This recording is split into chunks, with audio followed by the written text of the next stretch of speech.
right, game time.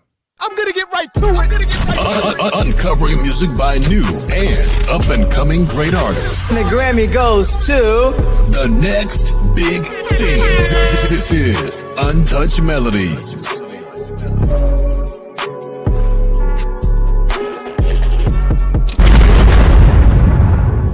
Talk to him. Talk to him. Talk to him.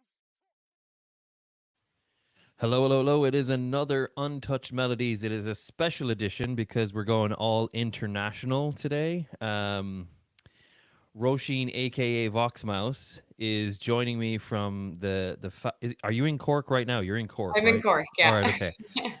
I forgot to ask you where in Ireland you were because I saw a post you were in Galway quite recently. So, yeah, welcome to the show. I'm excited because obviously we know each other from working together, and then life has transpired that I'm in America and you're in Ireland and you're a music artist now. So here we are. Yeah, exactly. And thank you so much for having me on. Yeah, because we've come a long way since working together anyway. Yeah, but for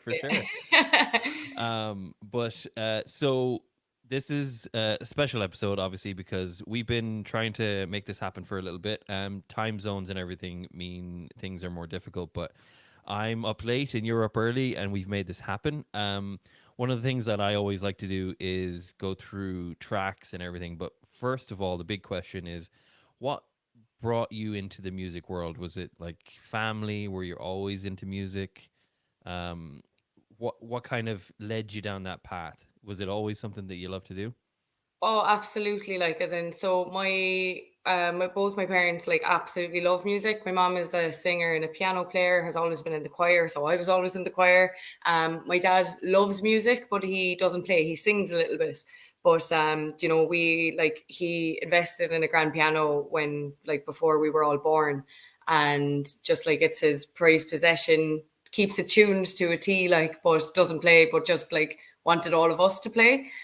So I've always kind of grown up with music. A lot of my kind of cousins and friends are musicians as well. So yeah, it's just always been part of my life, really.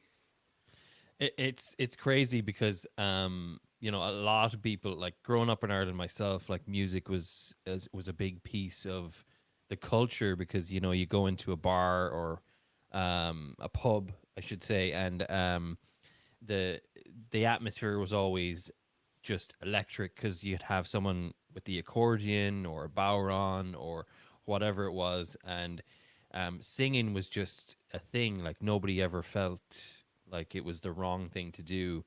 Was that really part of what drove you towards doing your own music and creating some of your own tunes?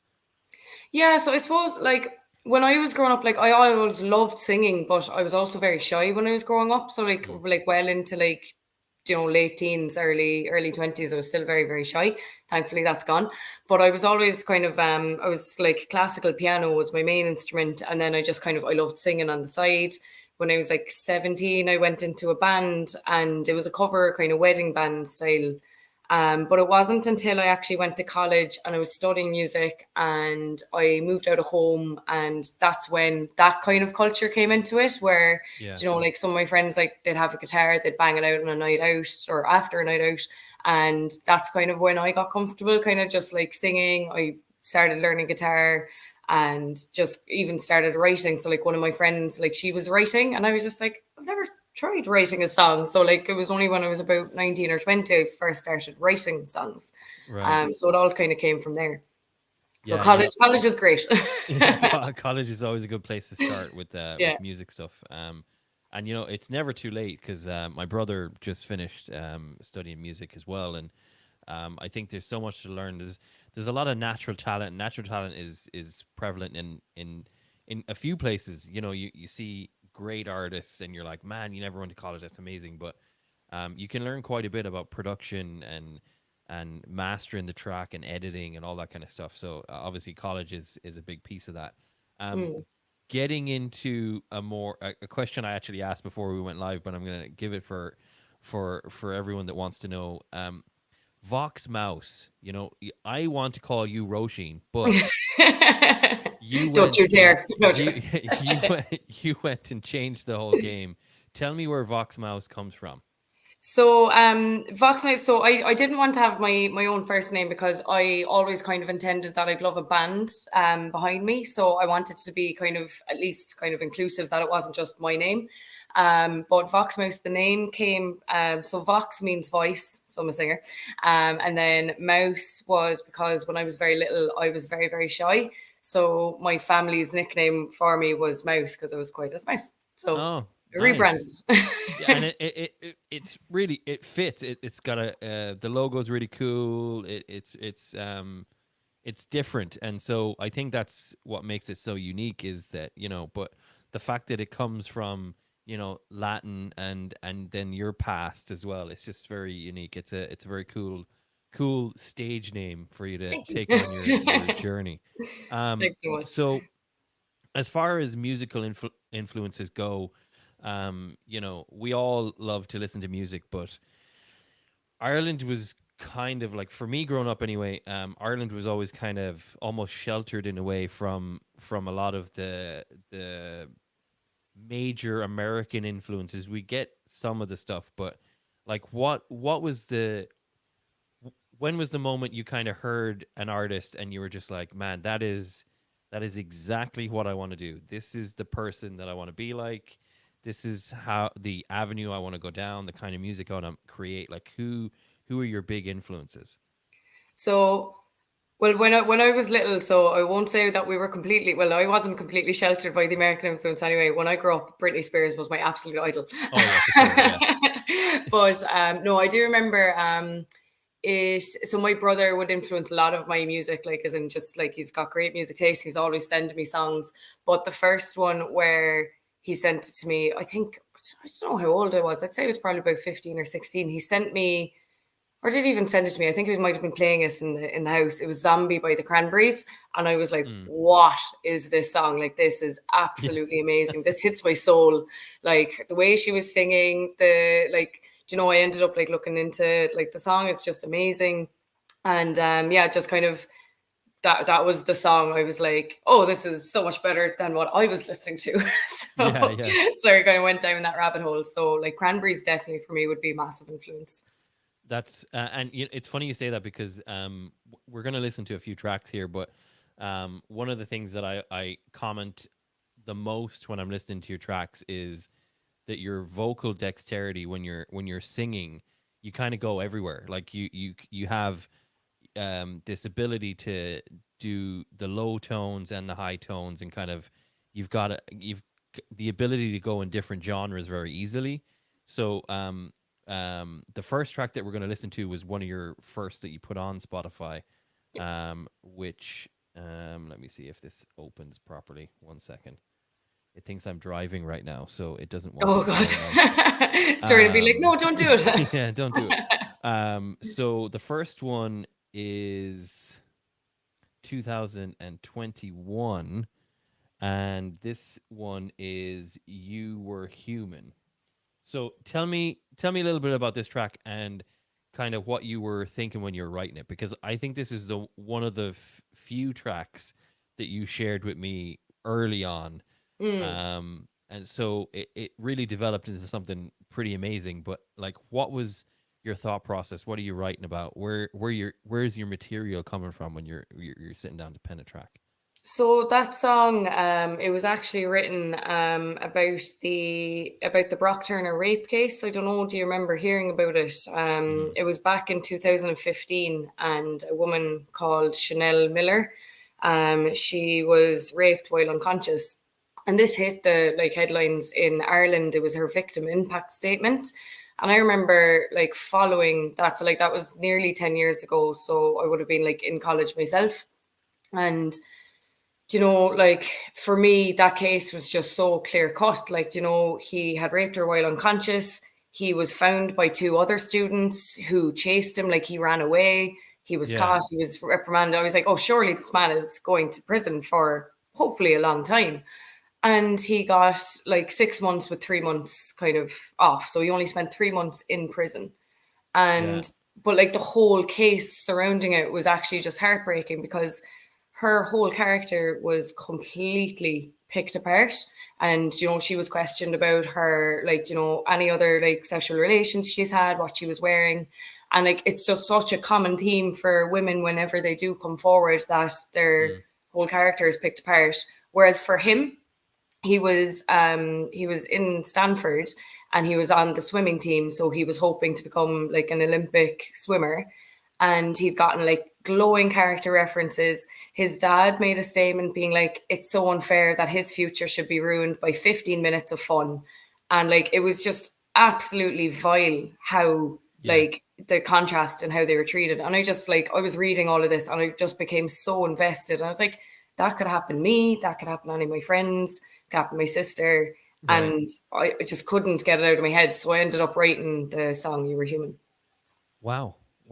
You know, it's incredible that you bring this up, because it's a topic that is coming up quite a lot lately. Not by accident either. You know, rape is a huge topic, and I have friends and I have podcasting colleagues as well that have gone through trauma in every form, but rape is one of those things. And it's you don't even realize the damage that it can cause, and especially when they're courageous enough to come forward, and then you're just decimated by ridicule because nobody believes you, or the other party is just crafty enough to get away with it because they're I don't know, they're better with their words, or I don't know how they get away with it, because the law, the system is so broken that people, especially back then, they weren't really paying attention to that kind of stuff. So we're gonna give this a listen. It kind of changes the song for me a little bit, because I had no idea that that's what it was related to, but it's a very upbeat track. So hopefully that changes the mood a little bit, down that dark road. But here we go. You Were Human. And I'm not going to listen to the whole track, because the idea is that everyone goes to their streaming services to listen to the whole track. But we'll give it a quick listen. Yeah, no, absolutely. All right.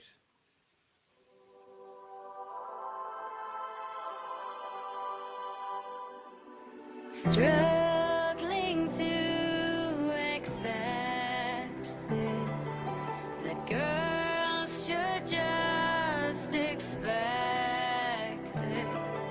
This lenience is taunting, this violent fear is haunting. Why can't we admit it was you that caused this? You were human once upon a time. Dug your grave in blame and shame and lies. Like a vulture circling the skies, this monster always lurked inside your mind. Said that she consented, and we're asked to prevent it. Those we were. All right. So that was a minute and a half. So I think that's a fair amount of that track. Absolutely. But yeah, no, I mean, I love the track anyway, but the meaning of it now makes me love it even more. So that's pretty incredible. So well done on that. Thank you. You know, as far as your tracks go, I have my favorite, but I also have my favorites, my favorite of the one that hasn't been released yet, which we'll get to as well. But yeah, you know, when you're creating, what is it that drives you, as far as, like, it seems like topical events can kind of play a part as well, but when you're creating, is it something just life that you kind of draw from, or what really inspires you when you're writing these tracks? Yeah, I suppose, like, as in definitely topical events, like, as in it'll be just something that's like going on. I'm like, geez, and I just keep thinking about it, and then I'll just be I'll write like a couple of lines on my phone, and then I'll keep going and stuff. And like sometimes they never see the light of day. I can't get a melody to them or whichever, But sometimes I'm like, okay, no, I'll come back to this now tomorrow, because I'm like very much a night owl. So everything happens like usually when like I'm just about to go to sleep, and I'm like, oh, why don't I write this? And then I'm up for another hour. But then, like, obviously, like my poor fiance, he'd be absolutely livid if I was getting up in the middle of the night banging away on the piano. So I always have to wait until the next day to see if I can hammer out. I'm sure if he came home with a Grammy or two, he'd be all right with it. You know what Yeah, I mean? that's very true. Be like, you never know, Sean, this could be the one. There you go. There you go. But yeah, no, it's always interesting, and it's the question I ask a lot of the artists to come on here is, influence and what your kind of your muse is when you're creating these tracks, because I have a lot of now friends that we've had on here, artists that one in particular, Tanner Sutherland, he comes on here, or sorry, goes on in Instagram, and he's literally just, hey guys, I'm gonna write a track today. Here's the beat. What do you think? What should I write about today? And it's just like, it's so out of it. I'm just like, what are you doing? This is nuts. How about Yeah, we like do a this could love go song, so guys? badly. And it works. He Yeah. creates some really good stuff, and so it's always interesting to me to hear how people come up with the tracks, because for me, I love creating it, and this is something that I love to do. But lyrics and all that kind of stuff, it's always interesting where the inspiration comes from, because it could be your childhood or whatever, but you do a good job of I would never know that song was about what it's about, but once I hear what it's about, all of a sudden every lyric has a new meaning to that, like, Yeah. so it's pretty incredible that way. So the next track that you released after that, or the next track that you put on Spotify, I should say, is Lost. Yeah. So tell me about Lost and what that one is about, because now I want to know what every song is about, because I'm probably going to be so far off of what I thought it was. So tell me a little bit about Lost. So Lost was like a post-pandemic kind of anthem. So like obviously like Ireland, like we had a fairly severe lockdown. Like there was times where like you couldn't go outside your 5K. So me and my partner were actually a 5K couple, because that's where we were living at the time. So we kind of make jokes about that, but we'd actually known each other for years beforehand. But the like we weren't able to travel, and I absolutely love traveling. Like I couldn't wait to get out of the country. But there was a time towards we were about a year and a half in maybe to COVID, and Ireland had opened up. So you weren't just 5K bound or county bound, you were Ireland bound. So me and my sister, we bought what's called a tent box. So you put it on the car, and then you can go traveling and you can set up wherever you want, and it's just on the roof of the car, and it folds over like a book. You've got a little ladder and you sleep in it. So we, like, Ireland was our oyster. So we went traveling the whole way around Ireland. That's and cool. It was amazing. So we had so much traveling done, and like the scenery in Ireland is amazing. Like that summer, like we were blessed with the most amazing weather. And at the same time, a friend of mine who I'd worked with when I was in the States in Ohio, he was releasing his own Irish whiskey, and his own Irish whiskey was called Lost. And his whole thing, he started his Instagram page for the whiskey, and it was all about like, this is the wanderer's whiskey. This is the whiskey that, you taste when you're on your adventures. And I was just like there, like kind of half sitting at home, trapped in my own country, being like, that sounds amazing. I can't wait to hear that. And so the song was kind of written in a combined sense, like as in Lost was definitely the inspiration for the name. And like the kind of the adventures then kind of came from me and my sister and fiance's travels and stuff. So it's great. That's cool. I love that. Yeah. That's it. It's much more easy than the other one. I love these backstories. I love these backstories to these songs. It's very original, and it's very unique. Sometimes you hear about, I was just kind of brokenhearted and I thought I'd sing a love song. I was like, all right, cool. That's cool.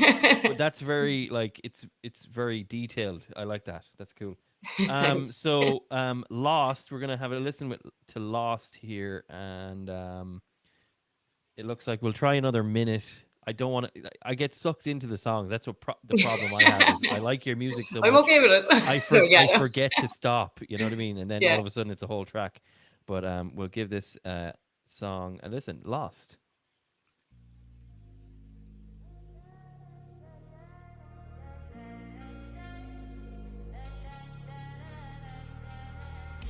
On my way, can't be late. Oh, welcome to my great escape. So raise a glass, scallywags will nail our colors to the mast. Bold and brazen by design. So let's make haste and taste the brine.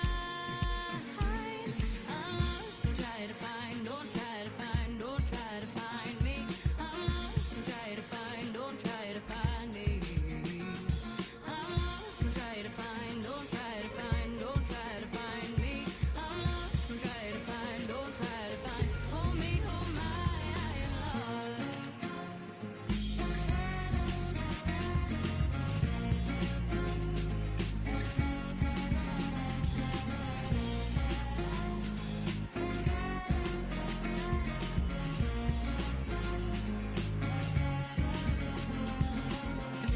On the road where no one goes, we're setting sail for Tirnanoke. Adventure calls, I want it all. You cannot tame my wandered soul. Sunrise climbs the starry sky. Lives I die to feel alive. All right. See, I get sucked into it again. Yeah. I'm here for But it. no, it's the reason being is because now I'm listening to the lyrics, going, "That's what she meant by that." Got it. But it's unique, and I love it. You write with so much feeling. I love that because, you know, these tracks, while they're easy to listen to, they're like I was literally listening on the commute home. For those who don't realize, I have an hour and a half commute home, so I listen to almost wow. all of I listen to almost all of the music that I need to on my commutes. Yeah, it's great. It's good feeling. You know, I had it up pretty loud. It's a hot day. It's Summer vibes. it's summer vibes, and the windows down, and everyone's kind of paying attention to this music that's coming out of my car. Probably because I'm being obnoxiously loud as well.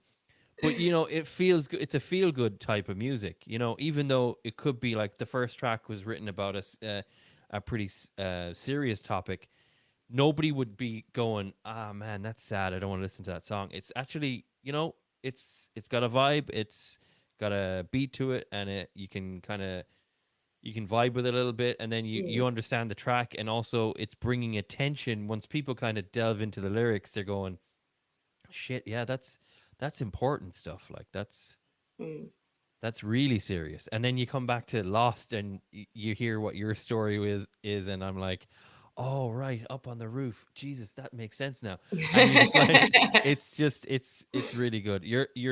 Your ability to write lyrics and obviously your music writing is incredible, but the melodies and everything that come with that make it so much easier to listen to. So Thank you so much. Actually, one thing I should have said about that song as well, like in relation to it, so when my friend was coming up with his whiskey, so I'm a massive whiskey nerd as well. I love whiskey, but Yeah, he was kind of hinting at the whiskey that it was all going to be a blend of whiskeys that were all aged in different casks. So, matured in or finished in different casks from around the world. I And see. that's the other thing that kind of really drew me in. So I tried to reflect that in the song. So there are instruments from each continent. Well, I tried for each continent from each song. So we've got like a didgeridoo in it. We've got the fiddle, Spanish guitar. We've got saxophone. nuts. Yeah, so we tried to incorporate as That's many nuts. instruments into it, and the concertina in there as well, I think. That's nuts. But like yeah. that's just so unique though. And like you listen to the song, and you know, I wouldn't know that. Yeah, But they're like very like, it's as in, we just wanted to make it subtle because like you couldn't have like too many like doing the main riff or anything. So we just like kind of like yeah. sprinkle them. Yeah, no, it's very unique, and it's something that you know, while you know you watch the big artists how they create and what their goals are and stuff, and it just makes you appreciate the music more and everything. But these subtle things that people do, and that is one of them. But Like it's incredible because I've watched documentaries about a lot of big pop artists and all sorts of artists that are huge, and they do that. They're like, hey, I wanted to include this beat because it invokes this, and you're just like, fuck, I never even thought that. A lot more thought went into that. I never even realized, and I feel bad that I didn't realize. But like, that's just the creativity that comes along with that. So I love that. That's really, really cool. So fair play to you. You have a gift to creating music, which is something that, you could be a writer for someone else, but you're focused on yourself, and I love that because your voice is very good. So Thank you. keep up the work. So the next one, not to keep moving on too fast, but the next one, Black Diamond, is probably the one that I liked the most when you first sent me those tracks. Back in the day when you were just kind of in your infancy and kind of on your way to taking off. Yeah. Because it's you. That's why I liked it so much. It's stripped down. There's not too many beats. It's your voice. It's all just very raw. And that's what I loved about it because, and we're going to do some reels as well and listen to some of these reels that you've done as well. But that's what's amazing about it, is that you're showing off your talent, and you've just, there's nothing supporting you. You're just sitting there in your living room with the camera pointing at you, and you're just strumming a guitar, and you're like, "Hey lads, I'm gonna sing you a song," and it's just like it like reminds me, because obviously where you are in the world and everything, it reminds me of growing up and going to the pub and just going, shit, someone's got a guitar. Fuck, we better pay attention. Like, Yep. we might as well have a. Can we join it? Yeah, can we join in? Like, and then all of Yeah. a sudden everyone's banging their legs off the. It's just it's very unique to see that. But you have a raw talent that not many people have. So it's pretty cool to watch. Thank So you so much.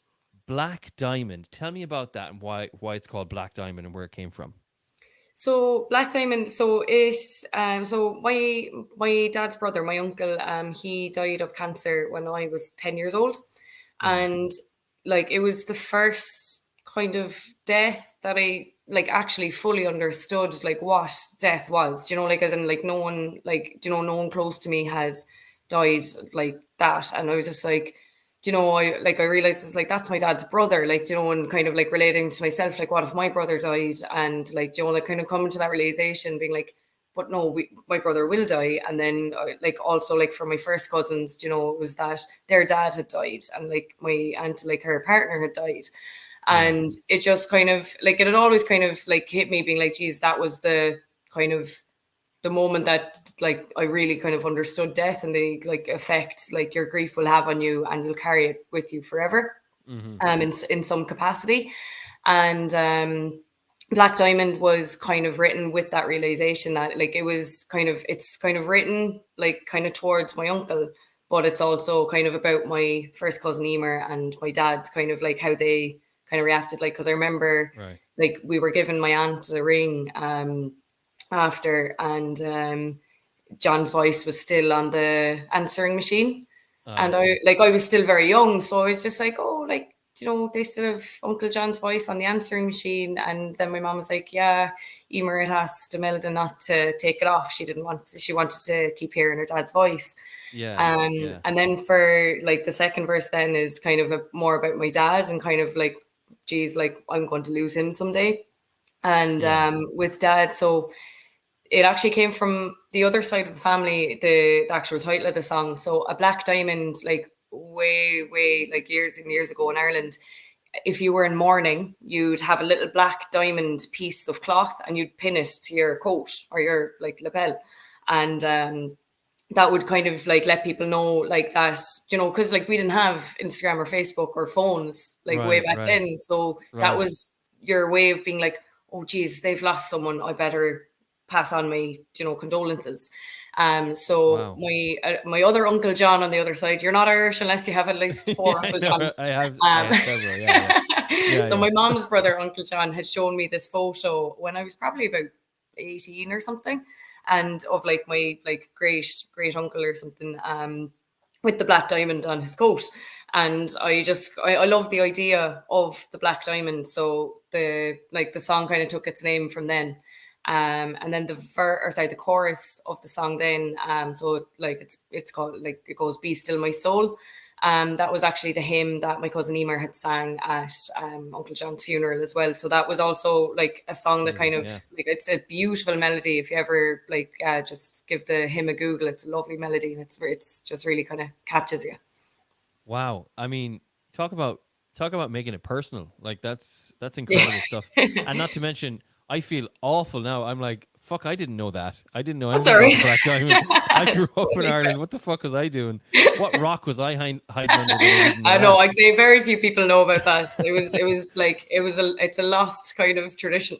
Yeah. But I mean, that's just, again, it goes back to your ability to write and where you draw from and everything. But that's an incredible backstory to a song. And I think, for people who are tuning in or people who are watching this later, it's something that artists historically up to this point, and what I feel like anyway, the music industry has kind of been just diluted by like trying to get on the billboards and saying like messages that seem to just, they're like almost hashtags that just get a lot of follows or whatever, being controversial or just talking about topics. Whereas for me, music is an artist connecting with their audience, and you have this ability to create a song that is so personal. Like, when Eminem ever brought out a rap or whatever, everyone was going, who's he dissing, or who's he talking about, or what's this connection to the lyric, and blah, blah, blah, blah, blah. Like, you have all this substance to your track, and not a lot of people would understand that at all. But it's still a beautiful track. And so if people actually listen to it and then go and, like, if you had the infrastructure or the ability on a website or something to say, hey, this is actually what the track is about, just the connection to you as an artist would be so huge, because people would be like, fuck, I really resonate with that song, kind of like Ed Sheeran just did an album about his year of, it seems like, from hell, that he lost his friend, he lost it, his wife had cancer, and all this stuff happened to him, but he was very open about it, and people then went back and listened to these tracks with an open mind, understanding what they were related to, and again, just the connection grew. And he's a Grammy-winning, crazy, amazing artist that absolutely was busking on the streets of Galway at one point, but he's fucking up there now. He's huge. Yeah. But it's such a great ability that you have to be able to just write this track, but it's such a beautiful track, and we're going to listen to it right now. Black Diamond is out of all the tracks that you have, I think it's my favorite, because like I said, it's just very it's very raw. So we're going to listen to that right now, and I'm trying really hard not to listen to the whole track. Fair. This is my favorite, so if I go over a minute, it's not on. We'll give you a nudge. Yeah, give me a nudge.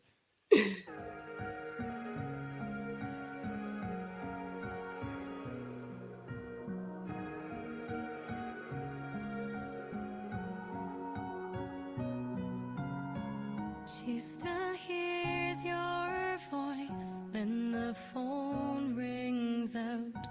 She draws comfort from the pain. We thought we'd never be without. In our hearts is where you'll remain. Someday we'll understand. Someday we'll hold your hand. Be still,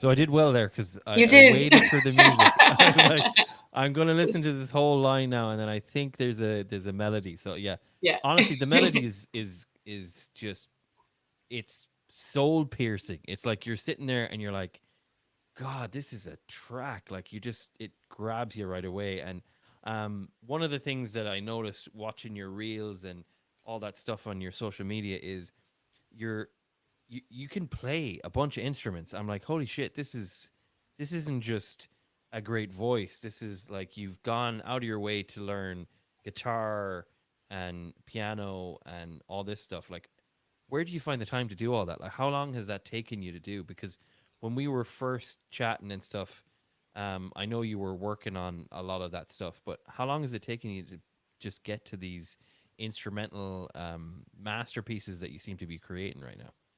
So like piano would always like I started playing piano like when I was probably about 6 or 7, I'd say. And that was always like, and it was always classical piano. Actually, when I first went into trying to accompany myself on piano to sing, I was about 16 or 17, and I couldn't make the connection. It was like, do you know when you learn to drive and you just don't understand how like the clutch and the accelerator all work?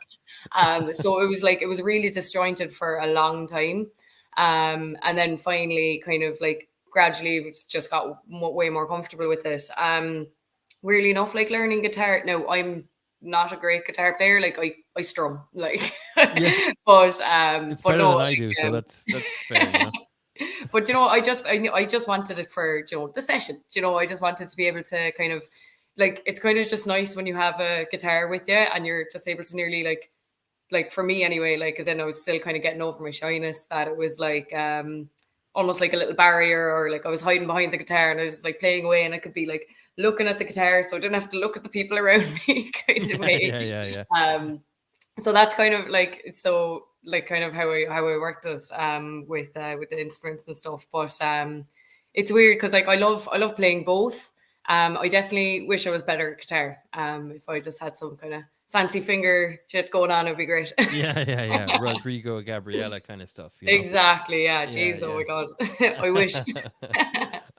So what kind of artist are you wanting to become, or are you not really putting yourself in a box that way? Because, you know, as we go through these tracks, like I said in the beginning, you have this ability to go from really whatever you want. Like you go from like an almost dancey track, which ironically ended up being about one of the more serious ones that we were listening to today. But you go from like a dancey track to something like Black Diamond, where it's just very melodic and everything, and you're really just showing off your vocal cords. So is there a specific genre that you're aiming for, or are you just going with the flow at this point?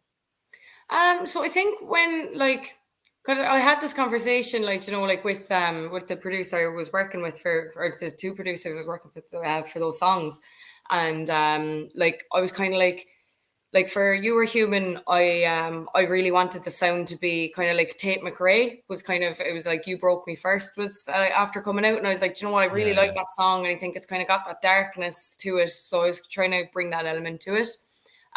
Lost was just like, I just wanted it to be a summer banger. But then like I kind of realized, I was like, those songs, like I love them, I absolutely like the producers like that I worked with, they did amazing jobs on them.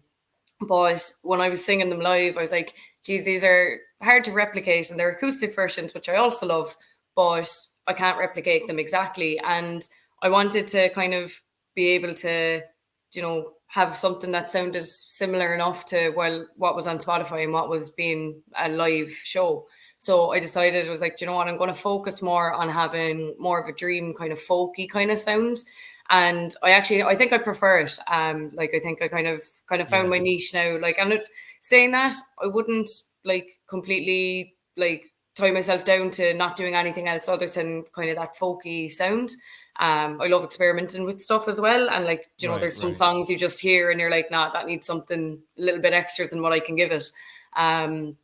So yeah, I'd never kind of like put myself in a box, but then at the same time, I do love the kind of the folky kind of acoustic kind of vibes. Yeah, it seems to be. I mean, not that you're bad at any of these things that you've created, but it seems to be where you seem most comfortable. Yeah, Um, definitely. and the irony of all this is that you mentioned confidence briefly when we were just kind of messaging back and forth about songs, but some of the tracks that you feel less confident in are your best ones.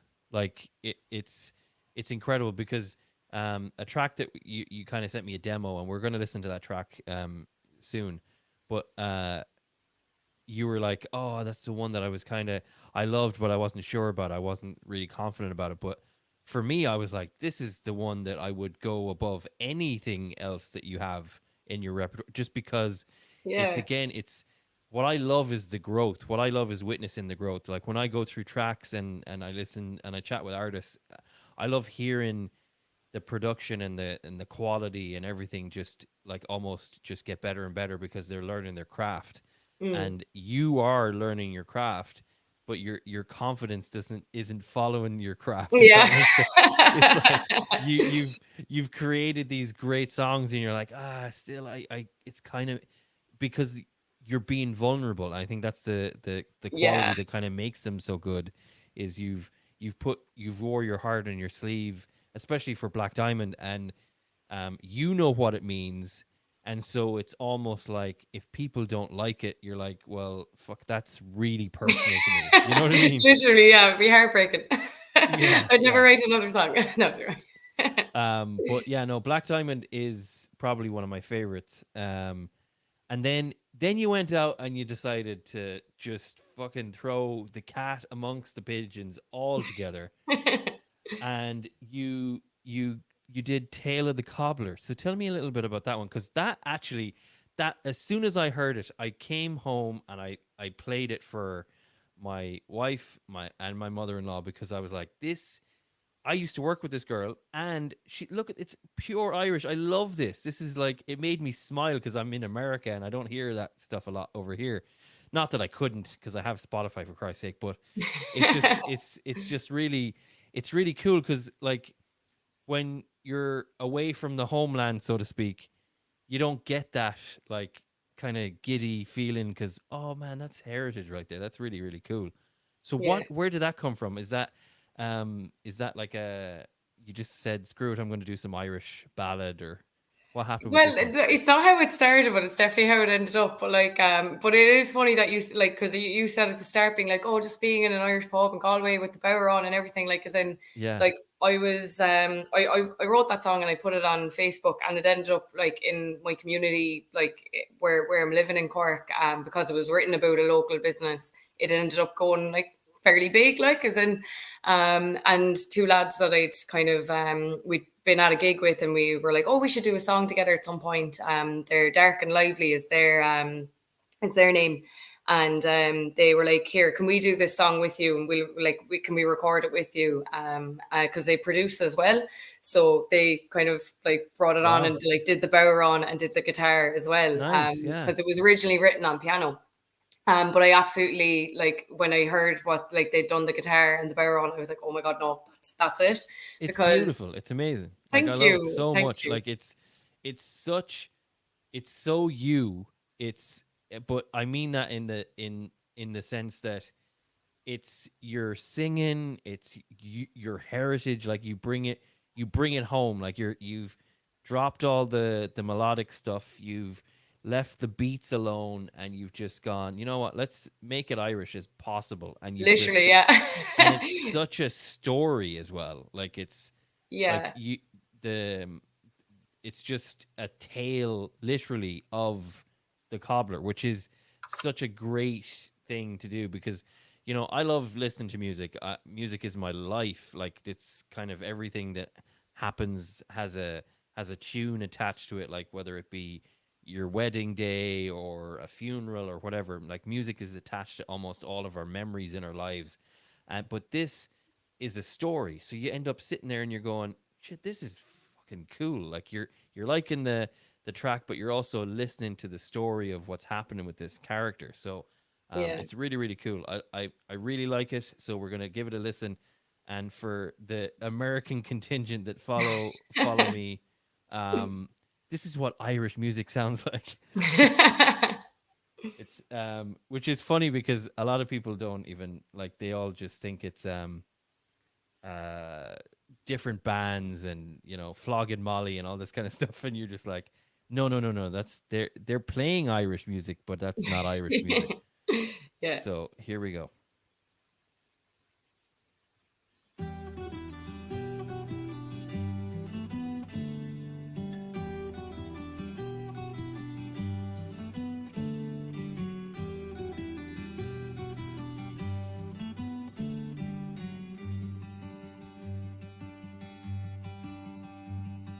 When I was young, I was fit as a fiddle.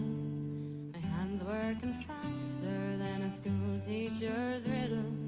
Bending the leather and coaxing the suede, breathing life into boots that would float you away. My father's trade was his joy and his pride, taught me all he knew till the day that he died. Warned that the trade of the cobbler might slow from a broken society's ease to let go. Now crooked are my joints and slow are my hands, swollen my knuckles just like my old man's. Here's a tale of the cobbler to listen and chew. 'Tis out with the old and it's in with the new. All right, I'm being very strategic here because I really want to get to other things, but yeah, look, it is exactly what I love about Irish music, and it's I just love how you I don't know if it's intentional or not, but you definitely play up the Irishness in there as well, like Oh, 100%. yeah. I was like, With the this song owl. needs to be sung in a Yeah. proper Irish accent, because like I was like, not that you need to put on a proper Irish accent, you have it yourself anyway, but like it's hilarious when you sing it's out with the owl, and I'm just like, oh fuck yeah, that's exactly what I needed right there. So we're going to pause that one, and then we're going to move over to demos that you sent me, and there's one specific demo that I definitely want to get to right now, because it is my fave, and I think I already told you this, didn't I? I told you what my favorite. I did. Okay. I've broken the mold here because normally what I do is like Phil's top 5 or whatever, and it's like everyone is like, "Oh wow, I didn't think you'd like that song." That's but this one you call it "Tear the World in Two." Is that right? That's the one. Okay, so "Tear the World in Two." Tell me a little bit about this one, because obviously it's demo, still kind of not 100% perfected, although this sounds pretty good. What's it about? It sounds very like love kind of. Oh, absolutely, yeah. No, this is a love song, all right. So this is about my fiance. So basically, like it is a love song, and it's kind of like you kind of start off something with someone and you're just like not expecting, like you're just not sure, you're just like kind of not letting yourself be like, I know, like I've been burned before, like like kind of like, I suppose, like kind of managing your expectations and like your emotions, I suppose, to an extent, to be like, I don't want to go dive in head first now just in case, but like then you kind of realize like no, this is absolutely the person. So that's kind of what it's about. But the like how it kind of got recorded is like another like really cool story. So when I was working in a distillery in Cork City, and this fella comes in one day with his daughter. He's an English fella, and he's like chatting away, and he's like, "Oh yeah, my father was Indian, so I wanted to try this gin because there's an Indian influence in it." So gave him a tour of the distillery, and then started chatting to him afterwards. And he was just like, I used to be a marketing manager with Sony, and yeah, I had to give it up when I had my daughter because, like, you know, there's so much work. But I opened my own recording studio, and I was like, really? Tell me more. And like, just could not believe it. I was just like, no way, like, absolutely not. So the person was Rich Connell, and he owns Metropolis Studios in London. So I asked him, Wow. could I send him some of my tracks, and would there be any chance I could come over and record with him? So I ended up flying to London to record that demo and another demo, to just kind of flesh them out a little bit more. So we're still chatting, and we're still kind of working on getting them to perfection and figuring them out. But it was Oh, just like dude. the best chance encounter of my life. But you know, that just is that's kind of like who you are, though. I mean, I get accused of it all the time. I talk to everyone, and I think it's just an Yeah. Irish thing. It has to be an Irish thing because everyone I talk to is like, "Oh man, I went to Ireland," and everyone just talks to you, and I'm like, "Yeah, that's because you know what it is. You're new. You're like a new toy, and they see the same Paddy walking in every fucking day, and you come in, and you're just like." Oh, look, it's a new person, and I want to talk to that person, and he's gonna have a story because I've never been to Texas. I don't even know what it looks like, and I want to hear about it. And so Exactly. it's very much that Irishness that kind of gets you in front of people like this. But also you're a chatty person. Like it's why you're great at My sales and curse. yeah, your curse of being Irish. But look where it's got you. I mean, you were chatting to someone who ended up being the right person to talk to. So there you go. Absolutely. So this one's harder to manage because it's not on Spotify. So I'm gonna have to really count the minute down. But I absolutely this to me, if I was your producer or your manager or your whatever, this would be the track I'd be putting at the front of everything because it is dynamite. I absolutely love this song. Like, Thank and you. when you said to me, "I'm not sure about this song," I was like, "Are you bonkers? Like, oh my god, this should be your title track of the next album that you are making because it is phenomenal." So we're gonna listen to Thank you this so now. much. It's definitely the vulnerability part. I'm like, I'm just not sure. It's I like, know, but you everyone's know, gonna know I'm in love. I don't know. again it's the vulnerability. It's like it's for your significant other, and it's kind of personal, but it's really Great good. wedding song if anyone wants to use Yeah, there you go. There you go. it. All right, so here we go.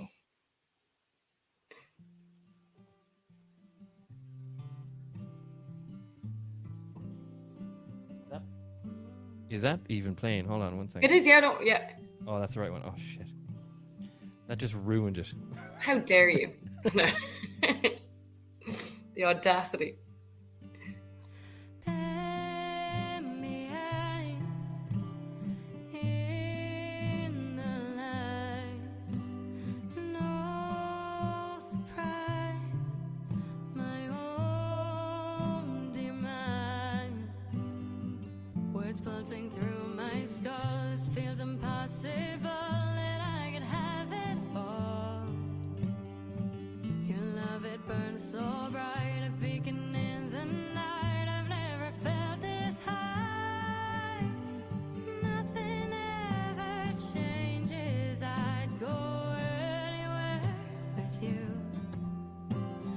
Nothing can explain this. I would tear the world in two. Nothing can erase it. No one's deny the truth. Nothing can explain this. I would tear the world in two. Just to be with you now, darling. Just to be with you.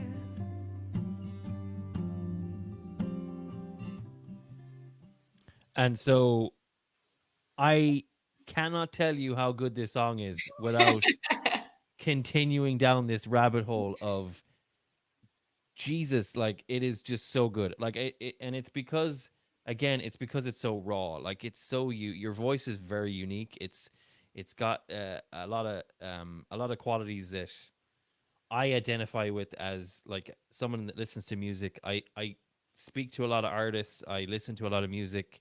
I get sent music all the time, and it's something that like music producers everywhere are always looking for, is something that's unique about a voice. And you have that, and when you sing this track, it is absolutely awesome. So well Thank done. you so much. This has All to be right, all released. right, I'll It release has to it. happen. It has to happen. It needs to happen, and fast, because it is just phenomenal. So Thank you so much. as with everything with these podcasts, we've talked so much that obviously doing reels and stuff is probably not possible now. But what I want to do is make sure that people follow you and go and look at your reels, because the content that you put out there is, if you like the authentic, heartfelt, raw Roisin, aka Voxmouse, then definitely go and follow her on Instagram, because she has reels and videos and everything, and she loves singing song 3. So this is exactly what's up there. What is your tag? that they can Voxmouse search? on everything, actually. Yeah. So yeah, Voxmouse on Instagram, Facebook, Spotify, everything. Perfect. So Yeah. I'm going to do this right now. For those of you who are watching on YouTube, Voxmouse is about to be typed and printed on your screen. Yay. And Please follow me. there you go, at Voxmouse. It is an absolute honor and privilege and pleasure to have you on this podcast. You're insanely talented, not to mention a very likable individual. So one of the things that I had Tony Mercedes on here not that long ago, and one of the things that he preaches from on high, which is so true, is being humble and actually somebody that people want to work with. And you know, when you're making music, it's often you get so focused on the goal and the result and making the music and getting famous that you forget that getting there, you have to be good to the people that are helping you. And you have all of these qualities. You're very easy to talk to, you're very pleasant, you're thankful for everything, even if really the honor's all mine, because your talent is, it'll be a year or two, and I'm sure you'll have an album and it'll be chart worthy. So Oh no, thank you so much for having me on. my goal from this podcast is literally giving platforms to independent artists that are trying to make it, the platform to literally just be seen. And I hope this happens for you, because you definitely deserve it. So thank you so much for being on the podcast today. Thank you so much, Phil. Thank you. It was absolute pleasure. Pleasure to be here. So it was worth the early rise. So early rises, yeah. You can. I'm surprised you're not like swigging like coffee or something beside you there. Oh, I'm going back for a nap. That's definitely going to happen. One question before I go. Yeah. If you could work with any artist out there right now, who would it be? Ooh, it's a tie, I think. I would love to work with Hosier, and I would love to work with Mick Flannery. So they're two Irish artists, but oh my God, like they are just lyrical geniuses and musical geniuses, the two of them. So absolutely would love to work with them. So when we post this on social list. media, we're going to make sure that this piece is at Hosier and Mick Flannery. Okay, that's the goal, right? That's the goal. That's how social media works, isn't it? Yeah, I'm pretty sure. Exactly. You ask, you get. Yeah. All right, that has been another awesome episode of Untouched Melodies. Thank you all so much for watching. As always, I will be back again very soon with another amazing artist. Until then, be safe, be kind to others, and try and find some new artists. I always do it every day. They're on Spotify, they're on Apple Music, they're everywhere. Don't always go to your chart, and you might get lucky enough to find another Voxmouse out there, but she's pretty unique. It's going to be hard. I'm just saying. So thank you again, guys. See you next time. Thanks so much, Phil. This is brought to you by Unscripted Productions. Thanks for being a part of the journey, and be sure to follow us for more info to get new episodes and more great content. And of course, rate this show on your favorite podcast listening platform and leave us a 5-star review. See you here next time.